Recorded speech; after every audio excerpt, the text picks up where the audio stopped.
ये कनेक्टिविटी बढ़ाने का है। जो आज के दिन में जिसके ऊपर, जिस शक्ति के ऊपर दुनिया इतरत है, जिस शक्ति को परिवर्तन का वाहक मानता है, वो शक्ति सकारात्मक रूप से आगे बढ़े, ये सबसे बड़ा जरूरत है, सबसे बड़े दायित्व है।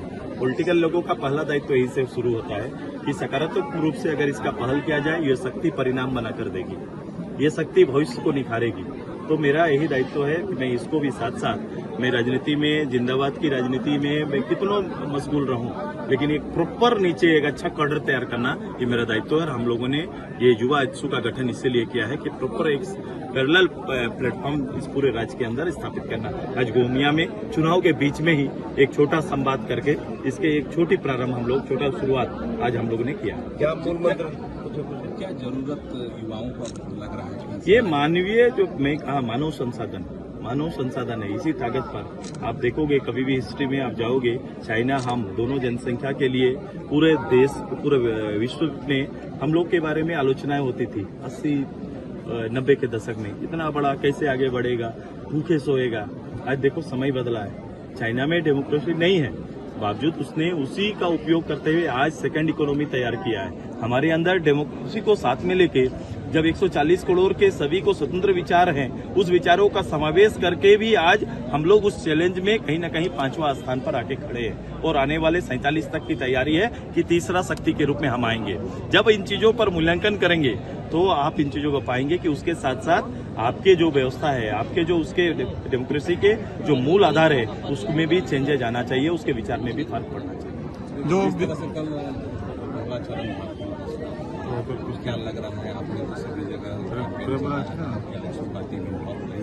क्या लगता है? मैंने अपने प्रदेश के सभी कार्यकर्ताओं को, चूंकि 13 जगह पर भारतीय जनता पार्टी और 1 पर राज्य सभा की चुनाव लड़ रही है, तो प्रदेश के सभी कार्यकर्ताओं को, और मेरी ये पॉलिटिकल अपील, मेरे कार्यक्रम हुए हैं कि चूंकि जो ग्रोथ है हमारा, जो देश का ग्रोथ है और देश के ग्रोथ का जो नेतृत्व कर रहे हैं आदरणीय मोदी जी के नेतृत्व को फिर से देश स्वीकार कर रहा है।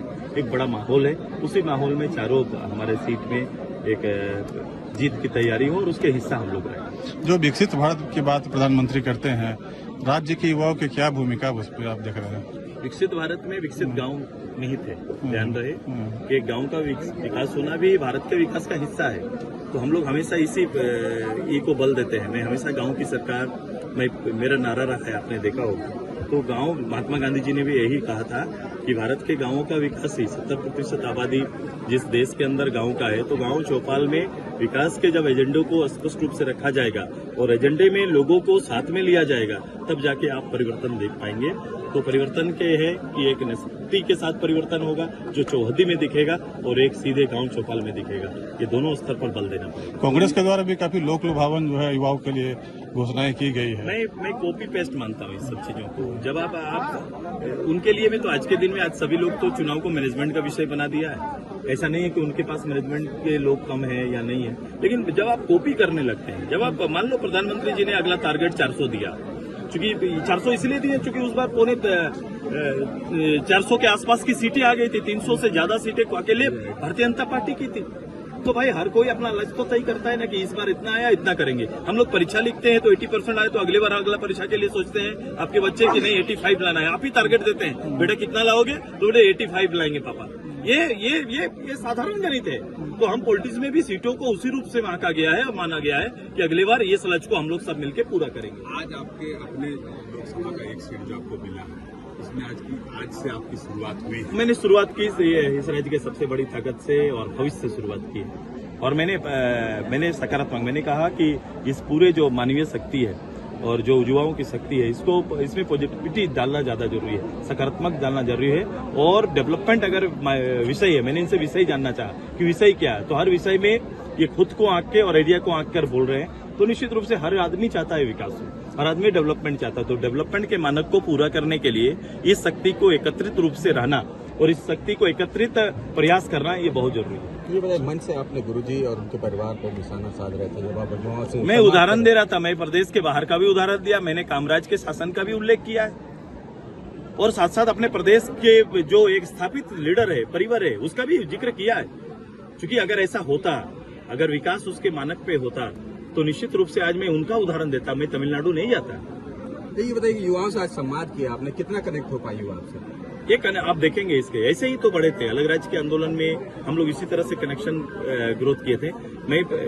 जब आप कोई काम अच्छा काम करने के लिए जाएंगे, जब आप कोई भला काम करने जाएंगे तो इसमें बाधाएं बहुत होंगी। तो ये और मैं दोनों उदाहरण दिया, तो इसमें बाधाएं होंगी, इससे पार पाना। लेकिन जब ये आएगा ना तो किसी एकल विकास नहीं होगा, सामूहिक विकास दिखेगा। सर एक बात और, रोजगार के लिए बोले हैं, उसके बारे में कुछ सर? जुड़े नेता भी आपके साथ में बहुत सारे कनेक्ट होते हैं राज्यों के साथ, लेकिन जिस प्रकार से अब देश में एक नैरेटिव सेट हो रहा है तीसरे चरण के बाद, हिंदू मुस्लिम की बात है, क्या मानते हैं? मैं तुष्टीकरण की राजनीति से थोड़ा बाहर हूँ। मैं हमेशा डेवलपमेंट की बात करता हूँ, और लोकतंत्र भी मुझे इसी का अधिकार दिया है। लोकतंत्र ने जिसकी जवाबदेही मैंने ली है, मैं उस जवाबदेही के बिल्कुल उसी दायरे में खड़ा रहता हूँ। मैं कोई चीज को जीतने के लिए और पाने के लिए मैं कभी भी इसके अपने स्वाभिमान के खिलाफ नहीं जा सकता। नैरेटिव सेट होने से कहीं आज को कुछ घाटा हो सकता है? नहीं, लोग मुझे जानते हैं और लोग ले भी नहीं जाना चाहते। मैं तो ये जो सेक्युलर शब्द का जब जन्म हुआ उसी दिन से ये चीज खड़ा कर दिया गया। आज देश के अंदर में देखो, ये कांग्रेस ने खड़ा किया। ये सेक्युलर देश के अंदर में तो सभी लोग थे। सेक्युलर आके तुष्टीकरण की राजनीति 55 साल आपने किसी एक समाज को खड़ा होने नहीं दिया साहब। इसका दुष्परिणाम क्या है? वोट तो आपने ले लिया, लेकिन वो परिवार आज खड़ा नहीं हो पाया है। वो तो उसकी अपनी क्षमता और ताकत है कि वो जन्म लेने के साथ ही वो अपना रोजगार जरूर खुद का स्थापित कर लेता है, लेकिन आपके दिया हुआ कुछ भी नहीं है उसके। तो डुमरी उपचुनाव में देखे आप बहुत कनेक्ट होने की कोशिश की, मैं आगे भी असर नहीं दिखा। नहीं आएगा, कोई चीज का एक बार में प्रयास नहीं होता है। नहीं तो 200 साल इस प्रदेश के लिए लड़ना क्यों पड़ता है? इस देश के लिए लोगों ने 200 साल तक एक सकारात्मक पहल लड़ते रहे और परिणाम आया है। सर एक चीज और, आप युवाओं को रोजगार के लिए वाले बोले हैं, उसके लिए आप क्या पहल कर रहे हैं? एक समय आएगा जब सत्ता शासन आएगा तो निश्चित रूप से वैकल्पिक व्यवस्था पे राज्य को जाना पड़ेगा। जिस प्रदेश के अंदर में जो चिमनियां जल रही है, ये 60-70 दशक की चिमनियां हैं। आने वाले साल में कोई औद्योगिक क्रांति ना यहाँ कुछ हुआ, ना हमने कृषि को ही उसका दर्जा दिया, ना टूरिज्म को दिया है। ये नीतियां बनी या बनेगी कहकर ही हमने 5 साल पार कर दिया है।